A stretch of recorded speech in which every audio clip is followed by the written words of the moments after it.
Good morning students. जैसे कि आपको पता है कि मैंने आपको कल न्यूमेरिकल दिए थे, तो आई होप सभी ने कर लिए होंगे। और जिस पर नहीं हुए, क्या है कि आज मैं उन्हें सोल्व कर देता हूँ। ठीक है, तो जो हमारा क्वेश्चन नंबर फर्स्ट तो क्या था हमारा, देखो कि ये था कि एक ध्वनि स्रोत की आवृत्ति 100 हर्ट्ज है। ठीक है, और हमसे कह रहा है कि 1 मिनट में यह है कितने कंपन करता है। ठीक है, तो क्या पूछ रहा है हमसे कि जो 1 मिनट में है कितने कंपन करेगा। तो प्यारे बच्चों देखो, ये बताओ सबसे पहले कि इसने जो समय है टी वैल्यू कितनी दे दी हमें, 1 मिनट। ठीक है, और जब हमें 1 मिनट दे दिया और 1 मिनट में कितने सेकंड होते हैं, 60 सेकंड। और इसने दी हमें आवृत्ति। अब ये बताओ एकांक समय में जो चली गई क्या है चक्रों की संख्या, वही क्या कहलाती है, हमारी आवृत्ति कहलाती है। ठीक है, और आवृत्ति कितनी दे दी एकांक सेकंड के लिए, 100 हर्ट्ज। तो 60 सेकंड के लिए जो चक्रों की संख्या कितनी हो जाएगी हमारी, सिंपल सी बात है कि एकांक सेकंड के लिए जब 100 चक्कर है हमारे, तो 60 सेकंड के लिए कितने चक्कर हो जाएंगे। तो क्या करते हैं हम इसमें 60 गुणा 100, सिर्फ इतना करना है। ठीक है, तो क्या हो जाएगा ये, तब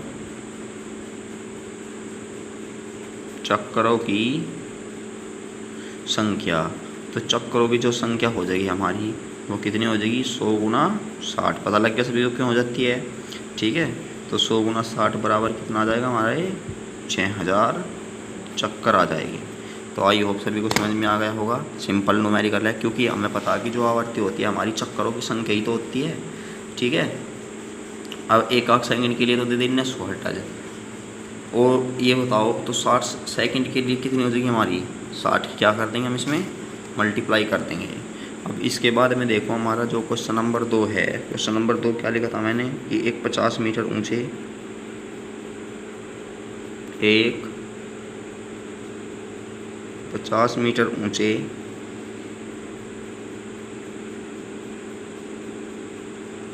टावर से इसकी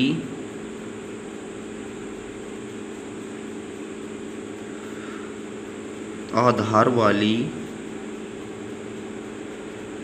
सतह पर स्थित तालाब में एक पत्थर गिराया जाता है। फिर क्या कह रहा है कि शीर्ष बिंदु पर छपाके की आवाज़ कब सुनाई देगी। ठीक है, और इसने हमें एक तो जी की वैल्यू दे दी 10 मीटर प्रति सेकंड स्क्वायर। ठीक है, और एक इसने हमें जो ध्वनि की चाल है, ध्वनि की चाल दे दी 340 मीटर प्रति सेकंड। ठीक है प्यारे बच्चों, तो देखो सॉल्यूशन करते हैं आप इसका। तो प्यारे बच्चों देखो, सबसे पहले ये बताओ कि हमारा क्या है, 500 मीटर ऊंचा टावर है। ठीक है, 500 मीटर टावर हो गया, और इसकी आधार वाली सतह पर स्थित यहाँ पे कोई तालाब है। ठीक है, और एक पत्थर गिराया जाता है। अब ये बताओ जब यहाँ से एक पत्थर गिराया जाता है तो पत्थर कितनी दूरी तय करता है हमारी, 500 मीटर ही तय करेगा, क्योंकि टावर की चोटी पे से गिरा गया। तो हम यहाँ पे लिखेंगे जो हमें दे रखा है कि पत्थर द्वारा तय की गई दूरी। अब ये बताओ जो पत्थर द्वारा तय की गई दूरी है, s बराबर कितनी दे दी हमें, कितनी, इसे 500 कर लेना, 500 सही रहेगा ये। ठीक है, कितना, 500 मीटर, इसे 500 ही कर लो, 500 सबसे अच्छा रहेगा। ठीक है, कैलकुलेशन में भी दिक्कत नहीं आएगी। तो कितना होगा ये 500 मीटर, अब कितने वेग से गिरी है, क्योंकि ध्वनि का जो इसने वेग है, सबसे पहली बात ये बताओ, जब भी कोई वस्तु ऊपर से गिराई जाती है तो उसका जो प्रारंभिक वेग होता है वो कितना होता है, 0। मैंने कई बार बताया था जब चैप्टर फर्स्ट कराया था, और उसने जो जी की वैल्यू दी हुई है हमें, वो कितनी दी हुई है, 10 मीटर प्रति सेकंड स्क्वायर। ठीक है, अब ये बताओ, सबसे पहले हम क्या निकालेंगे, यहाँ से यहाँ तक आने में समय निकालेंगे। तो हमें पता हमारे पास एस है, यू है, जी है, ठीक है, सारी चीज़ें है। तो गति के कौन से समीकरण से,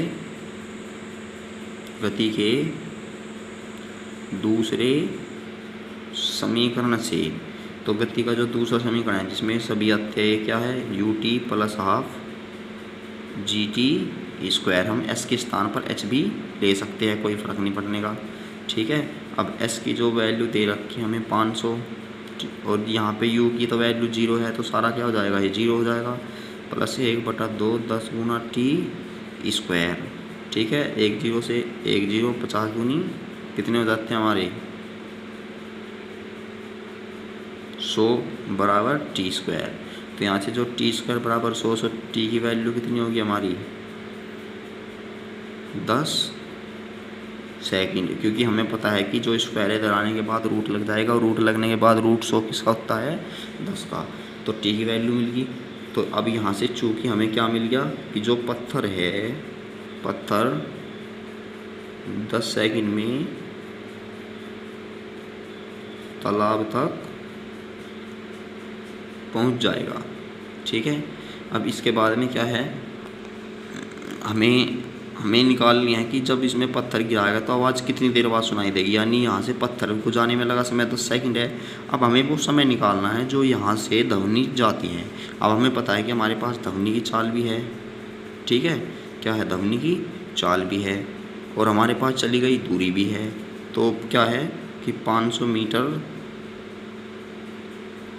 दूरी तय करने में ध्वनि को लगा समय। अब ये बताओ समय बराबर क्या होता है, सीधी सी बात है कि जो दूरी है क्या है, दूरी बटे चाल होती है, एस बटे वी।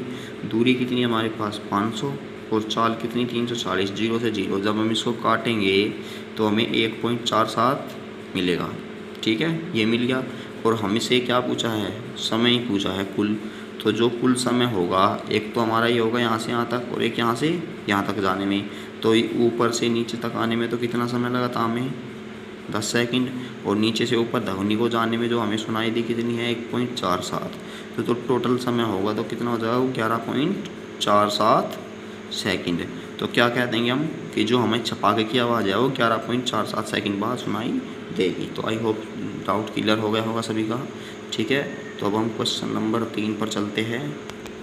देखो ये भी मैंने करा रखा है, क्या लिखवाया था कल कि एक ध्वनि तरंग 339 मीटर प्रति सेकंड की चाल से चलती है। ठीक है, फिर यदि इसकी तरंग दैर्घ्य 1.5 सेंटीमीटर है, तो हमसे पूछ रहा है तो तरंग की आवृत्ति ज्ञात कीजिए। यानी कि इसने हमें क्या दे दी, तो चाल दे दी v बराबर 339 मीटर प्रति सेकंड, क्योंकि ध्वनि तरंग की जो इतनी चाल से चलती है। और हमें पता लग जाता है कि सबसे पहले देखो मात्रक, न्यूमेरिकल में मात्रक, और इसके बाद में दे देता है कि इतनी उस किसी भी मतलब राशि का मान दे देता है कि ये वो है, जैसे कि इसमें 339 मीटर प्रति सेकंड की चाल से, तो चाल दे दी की चाल, तो इसका मतलब ये क्या दे दी, v दे दिया। ठीक है, और इसकी तरंग दैर्घ्य है, यानी कि जो लैम्बडा की वैल्यू है वो कितनी दे दी, 1.5 सेंटीमीटर। सीधी सी बात है, जो सेंटीमीटर है सेंटीमीटर को कन्वर्ट करो मीटर में। ठीक है, तो आई होप सभी को क्लियर हो गया होगा डाउट। तो जब हम यहाँ से मीटर में होगी हमारी कन्वर्ट, और दूसरी बात, जब ये कितना आ जाएगा हमारा 0.0, जब हमसे 1.5 को 100 से भाग देते हैं तो 0.015 मीटर। समझ में आ गया। अब हमसे पूछिए आवर्ती। ये बताओ जो आवर्ती होती है, सबसे पहली बात जो चाल बराबर होती है वो क्या होती है? तरंग दैर्घ्य गुना आवर्ती बताया था। यानी कि जो v बराबर होता है n लैम्बडा, और हमसे n पूछा है तो n बराबर क्या हो जाएगा v बटे लैम्बडा। और यहाँ से हमारी जो इसकी वैल्यू है v की वैल्यू कितनी है 339, और लैम्बडा की वैल्यू कितनी है 0.01। ठीक है। जब हम इसको यहाँ से इसको काटते हैं तो कितना आएगा 22,600। ठीक है, हर्ट्ज। ठीक है प्यारे बच्चों, आई होप सभी समझ गए होंगे। आराम से करेंगे, हमारे 3 न्यूमेरिकल हो चुके हैं। ठीक है, तो जो बाकी के हैं वे कल करेंगे। तो मिलते हैं हम नेक्स्ट वीडियो में। Thanks for watching my video.